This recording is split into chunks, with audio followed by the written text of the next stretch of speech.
It doesn't get any better than Becoming Your Own Banker by Nelson Nash. Okay, this book right here, it's the best. It's the authority on everything infinite banking, and it really just exposes the thought process behind why banking matters. So today, Raymond and I took the time to just open up the book, go through the first page, which is page 11, and have a nice little discussion about the the relationship between banking and the flow of money and the flow of water, right? How those relate. So I hope you enjoy.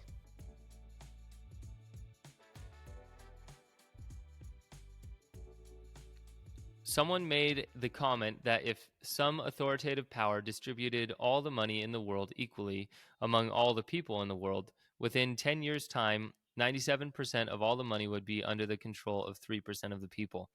I suppose there is no way to measure the validity of such a statement, but I have the feeling that most people would agree that it probably is close to the truth. Even if the proportions were somewhat moderated, say 75% of the money would be under the control of 25% of the people, why do you think that this phenomenon happens? Perhaps some of the answer lies in the fact that most folks know next to nothing about the process of banking and its importance in their lives and their well being. Banking is the most important business in the world. Without it, business comes to a screeching halt.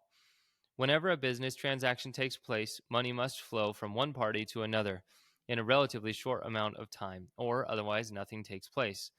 That flow of money must come from a supply source, a reservoir. That is the essence of what the banking business is all about. Someone or some organization has control of a pool of money that can and must flow at a cost to meet some need. There is only one pool of money in the world. The fact that this pool is managed by any number of institutions, banks, insurance companies, corporations, and individuals in various countries and with various denominations is incidental, with various currency denominations. To argue otherwise would be the equivalent of someone looking at the globe and observing that the Amazon River in South America flows into the Atlantic Ocean and commenting that this has nothing to do with the Indian Ocean on the other side of the globe. Nonsense. It is all part of a system. Observe that about 75% of the Earth's surface is covered by water. The sun heats it up, some of it evaporates and goes into the atmosphere, causing wind currents. The currents take the water vapor around the Earth and it precipitates out in the form of rain, sleet, and snow. And somewhere along the way, some of it flows through you and me. Without it, we die. What that makes it a vital importance. Pray tell, where does it end up? Right, right back in the oceans. The banking business is somewhat like that. Money flows from a pool through our hands to meet our needs. But somewhere in the process, it all ends up back in the banking system. It is all a matter of how much of the banking function do you control as it relates to your needs. This book is all about how to create your own banking system so that you can control 100% of your needs. Becoming your own banker, give it your close attention and it can make a radical improvement in your future. Yeah. Financial future. Your financial future. Well, your whole future. Yeah, your whole future and not just yours. If you're like you and I, in the sense that we have families, you're raising your family. I raised our daughter with my wife. Yeah, it affects all of us. Mm-hmm. And you can go out further than that. Obviously, you can go because we're all connected. It goes out to our communities in our world, global family, if you will. Yeah, you can control it all. The first time I ever heard that concept of divvying up all the money, and and then it eventually will go back to the same people because they understand the banking function. Um, you know, was Jim Rohn when I was in my early 20s, and I didn't heed it. I didn't take that seriously. Maybe I didn't understand it, but what he was really saying. But it was Jim Rohn that I heard. So it's been 45 years since that. But anyway, yeah, that's a really good point. Thinking about it like that. Um, so if you say that 10 to 25% of the people are controlling the majority of the banking function on the globe, um, to me that means that they can constrict it. They control it, so they Mm. can keep it. They can constrict it from people, just the general population. If you're not of a certain makeup, you have a bad credit score. Maybe you don't. Maybe you're in a country where there are no scores. But somebody knows that you're not somebody to be relied on. It can be held back from you. And to me, that,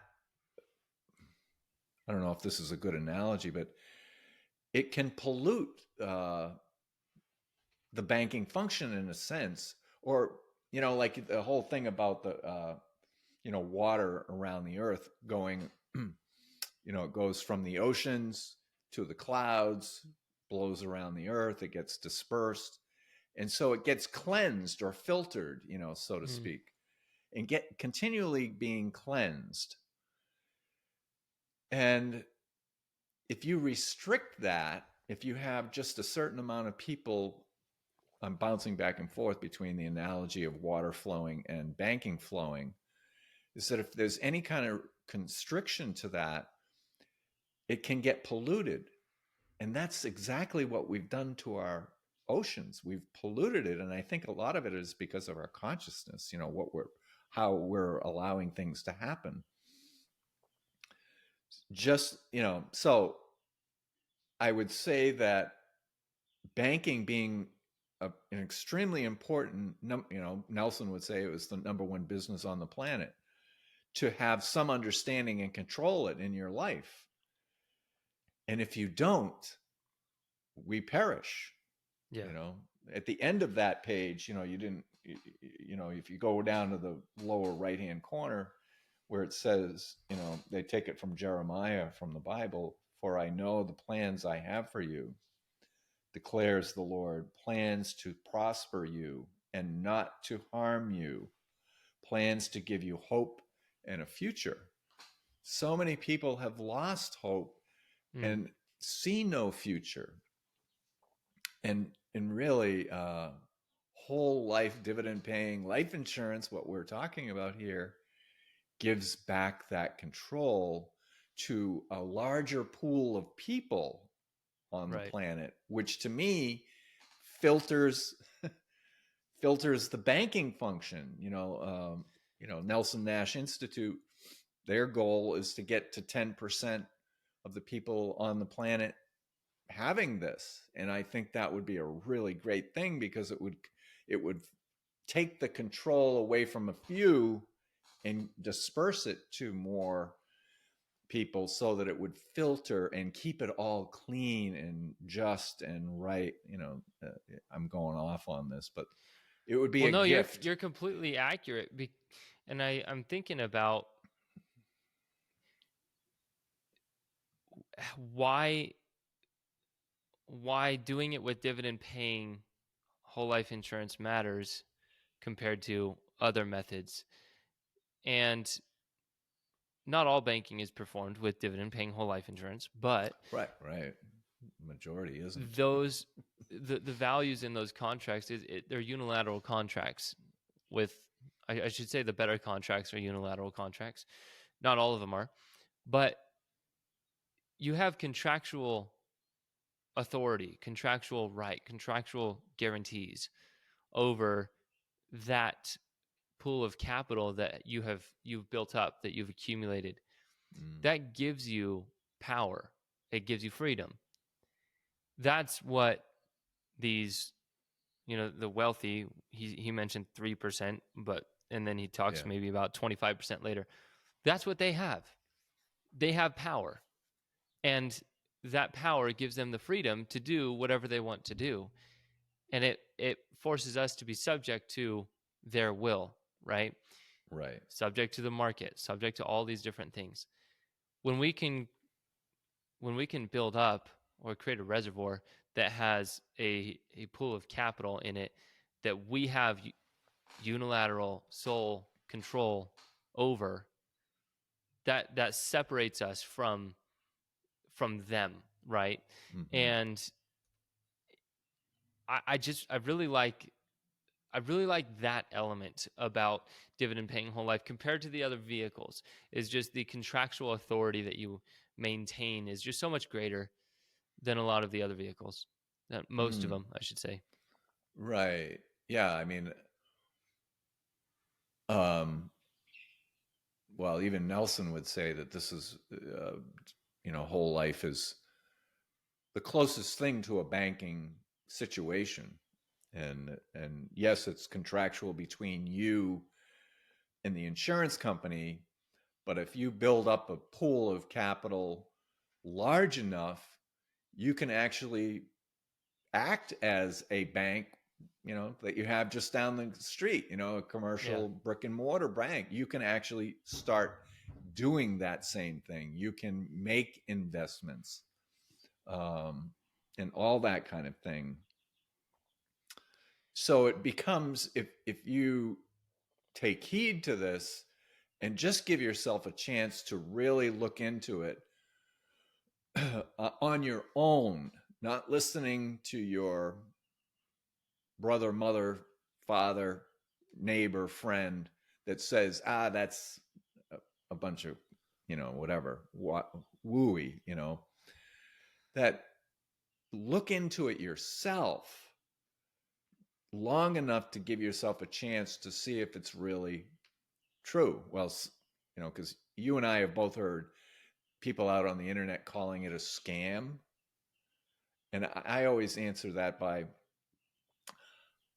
I've never really heard of a scam that has lasted for 200 to 300 years.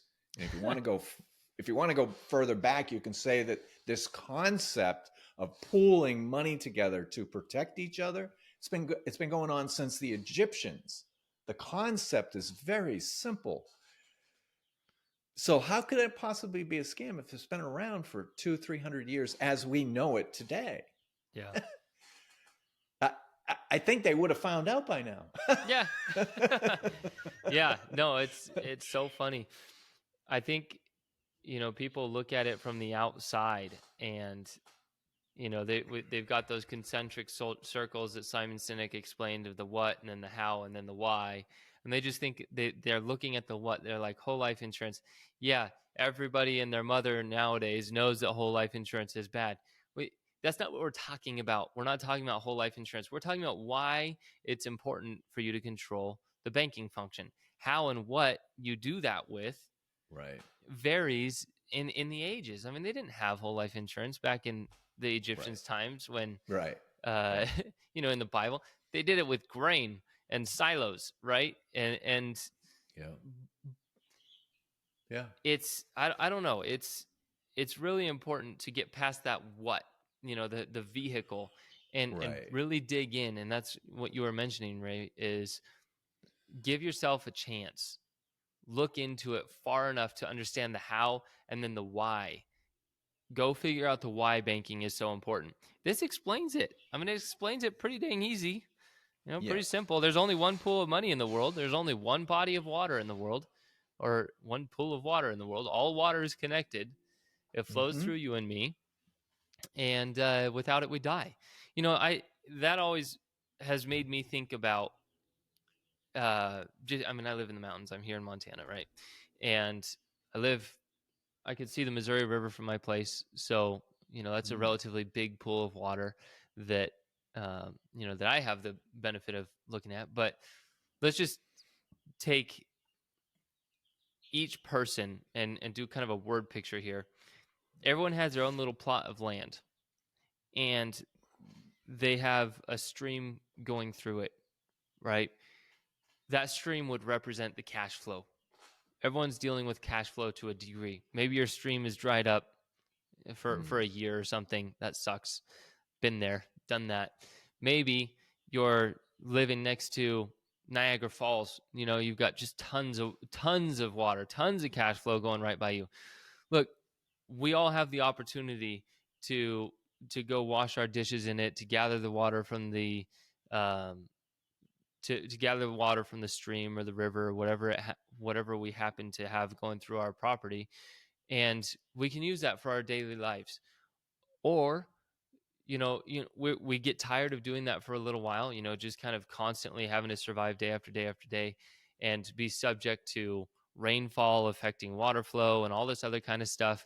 We don't want that anymore, right? So we want to start converting some of that water, that stream, let's just say the stream, into energy. Mm-hmm. We want and the one of the original ways of doing that was with water wheels, right? They would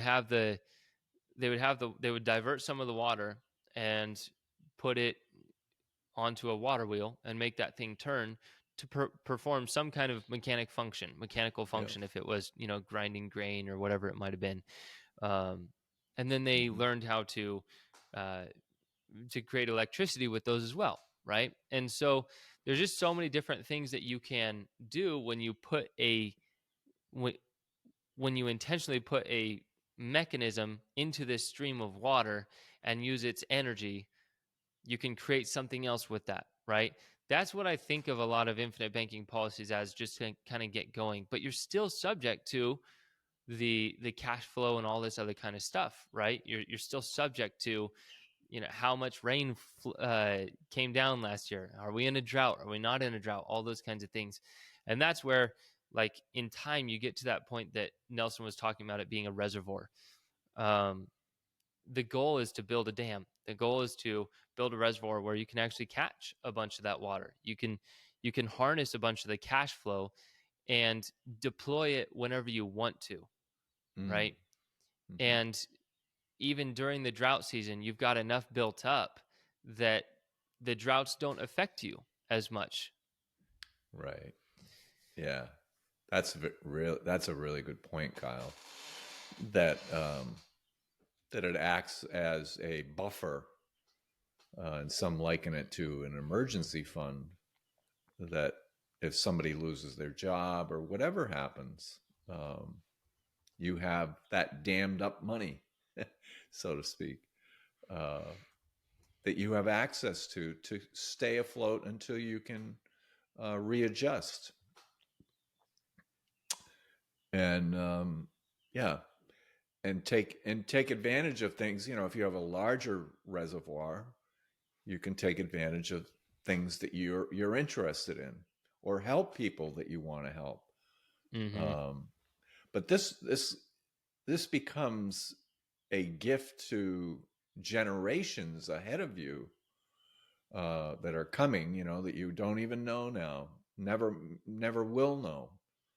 Mm-hmm. Um, and I think that the analogy that I was trying to get to before was the flowing of water is like the flowing of banking. And right now our financial world is upside down, in the sense that there's so few corporations and people that are controlling the vast majority of capital on the planet. Much like control, you kind of pollute the thing. And it's the same with what we're doing with our water. We're polluting our water too. I think it all ties together. It's Mm-hmm. in our consciousness that we're doing things that just aren't really great. Yeah, it's all connected. This just popped into my head. I sent you and one of our other fellow colleagues a video earlier this week. Just it was just a little 4-minute video. You remember the guy that was talking about, this was what I think the video's 30, 40 years old.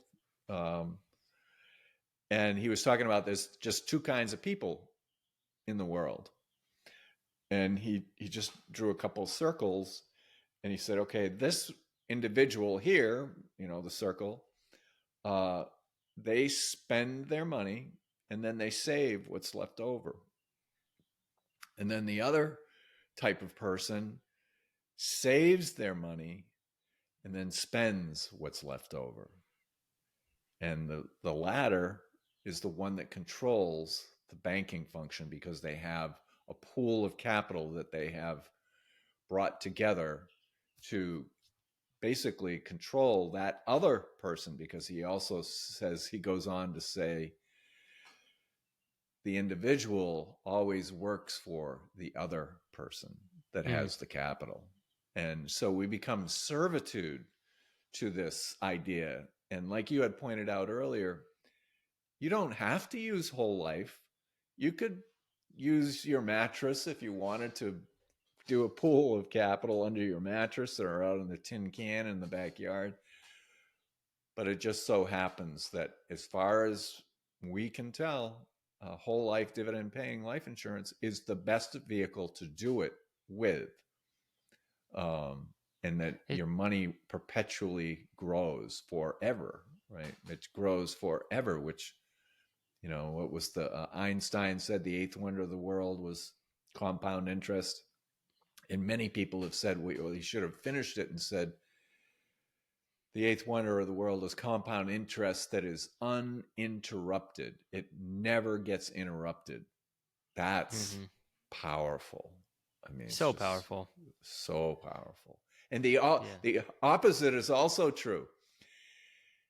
Let's just say, for instance, that a policy is growing at 4% year over year. And I know we don't like to get into the numbers part of it, but I just want to say, what if it was just 1%? You'd think, well, that's ridiculously low. Well, actually, if you do the opposite and say, okay, you're not getting a growth of 1%, but what if you had fees inside of a 401k? And I don't want to go down this road, qualified plans too far, but the qualified plans all have fees, and they might have 1%. And there are calculators out there that can show you that 1% fee over your lifetime is sometimes in the millions of dollars. That It's should have been in, monstrous. Yeah. it should have been in your banking system, not theirs. And we're giving it away, Oh, I was anyway. just doing a calculation. My home value is 425,000. That's what we bought our home for. And I was looking at the impact of interest on it, doing all the math and everything. By the time we're done on a 30-year mortgage, we're going to be paying $975,000 to the bank for our $425,000 home. That is dumb. We're going to have an equity at the end of that of $425,000, assuming the value of the property and all this stuff doesn't change, which it will. But I'm just saying, we're paying more to the bank for the benefit of them lending us money than we are for our own home. That's insane. And we're just lining the pockets of the banks. Why? Because they control it. Right. I could very easily, if I had 450,000 in my what's it called, my banking system, I could loan that to myself and pay myself back every single month, and I'd be making. I wouldn't charge myself that much because that's just monstrous, but I could make that interest back on my own place. That would be amazing. Yeah, well, let me just ask you, what is your interest rate on that note? 3.2%. Okay, so 3.2%. What if you paid yourself back at 3.2%? Over 30 years, you would pay yourself back that 425 plus the other money over time. If you did it, if I amortized it the way that they do it, yes. If you did, but I wouldn't do that because it's messed up. Yeah, it's messed up. Yeah, but the point I wanted to make was the inverse is also true. That if you paid yourself that same term and everything, interest rate, all that money would go into your banking pool of money, not theirs. I'd have to create another reservoir downstream. I wouldn't be able to hold it. Yeah. Yes, it wouldn't be able to hold it. So you'd start another set of policies on all those beautiful kids of yours. Yeah, it's crazy. Yeah. So one other thing that I wanted to kind of finish my analogy with, with everyone living next to a stream or river or whatever. I don't know about you, but have you ever heard anybody kind of get a little bit down and frustrated about the fact that they don't make enough money or have enough to fund an IBC policy? They don't feel like it's for them. It's for the wealthy. It's only for the people who have tons of cash flow and all that kind of thing. Yeah, I know that there are people that feel that way. Yeah, I have one client came to me and kind of talked like that. Yeah, yeah, Hmm. yeah. Yeah, So I've had go a on. couple of clients ask about that, and to me, here's what I think.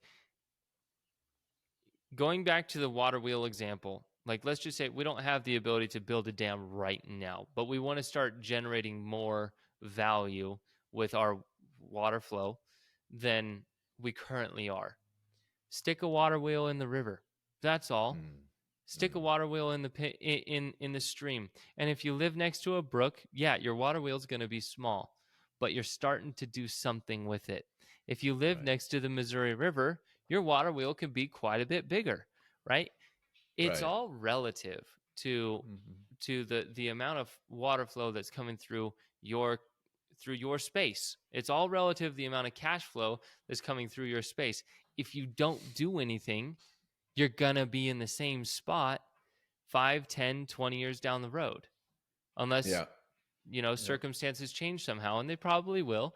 But you can make a change right now by intentionally building a water wheel and just sticking it in the dang stream. It's that easy, right? Don't get right. bothered that your water wheel's smaller than Mr. Mister's over there. So what? At least you Yeah, started. yes. And So if he never yes, starts and you start with a small water wheel, guess what? You're going to pass him up. You're going to end up buying his property from him and sticking a big one in it. Sticking a big water wheel in the stream that he should have done it, right? It just yeah, gives you the power. It puts you in a better spot to be more efficient and to take advantage of opportunity when it arises. So yeah, yeah. those are That's my a thoughts good, good point. on this first page. Did you have any other thoughts before we hop off? Um, no, I guess I just finished by saying banking connects us all. If we all were, if we could get to that 10% that Carlos that talks about Carlos Lara uh, at NNI, if we could get to that 10%, some people would call that a tipping point. And I think that many problems that we have here on this planet would be corrected. Mm, But first, it has to start at the individual level. Look within. Not outward.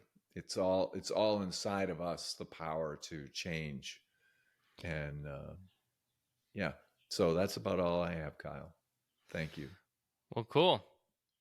Thank you guys for listening. We obviously are endeavoring to honor Nelson within our sound banking podcast, and he created some great content in his book, Becoming Your Own Banker. So we'll just keep going through and diving into chunk by chunk, a little bit here, a little bit there, and yeah, if you haven't watched This Is Nelson Nash, I definitely recommend going over and watching that video. If you haven't read Becoming Your Own Book, Becoming Your Own Banker, check that book out, right? Those are awesome resources to start getting a good idea of why banking matters so much, and kind of the character behind Nelson, or the character of Nelson, who is behind all of this, right? It Mm. matters. So thank you guys for listening. Thanks for tuning in. As always, please like, subscribe, send us comments. We would definitely love to hear your feedback, and thank you for tuning in. Yep. Catch you next time. Thank you for joining us on the Sound Banking Podcast. If you're listening on YouTube, make sure to like and subscribe and click on the notification bell. Otherwise, join us on Apple Podcasts and Spotify for more content.